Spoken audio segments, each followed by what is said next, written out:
सारांश करेंगे। क्या करेंगे? सारांश करेंगे हम लोग शमशेर बहादुर सिंह के बारे में, उषा चैप्टर के। और बेहतर तरीके से मेरे भाई आप केवल सुनना, आपको सारी चीज़ें याद कराता हुआ चलूँगा।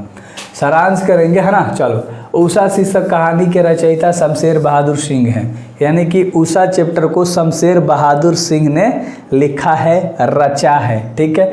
शमशेर बहादुर सिंह जो थे वो प्रगतिशील कविता के एक मंजे हुए कलाकार थे, यानी कि बहुत विख्यात कलाकार थे। किस चीज़ के लिए?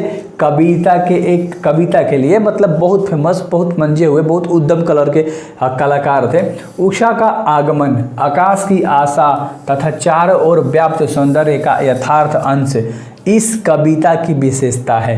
यानी इसमें बहुत सारी विशेषता के बारे में बात करी गई है, जैसे कि क्या बात करी गई है? उषा का आगमन, आकाश की आभा यानी आकाश के बारे में बताया है, उषा के बारे में बताया है, चारों ओर व्याप्त सौंदर्य, चारों ओर खूबसूरती के बारे में बताया है ना। तो इस सब में इस चैप्टर के अंदर विशेषताएं बताई गई हैं।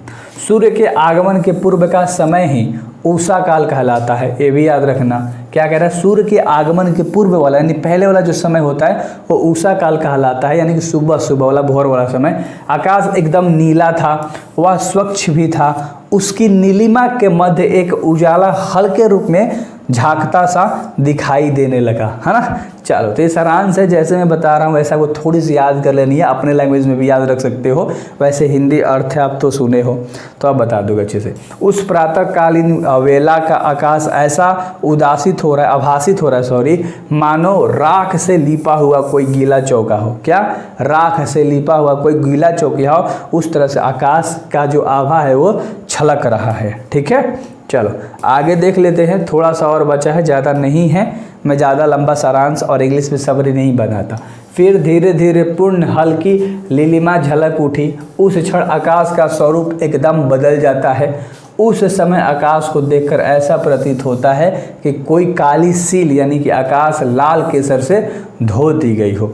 मेरे भाई प्लेलिस्ट के माध्यम से याद रखो, प्लेलिस्ट बना दिया है और सब हिंदी का डाल दिया है, काव्य खंड का अलग, गद्य खंड का अलग, ऑब्जेक्टिव का अलग। अच्छे से बचा लो, बुक नहीं बदल रहा ना तो सब चीज़ नहीं बदलेगा, तो आराम से तैयारी करो मेरे भाई। क्यों टेंशन लियो, एग्जाम में अच्छे से नंबर ला दोगे यार। बस किसी की बातों में बहकावे में मत आओ, अपना दिमाग खुद लगाओ, मज़ा आ जाएगा भाई।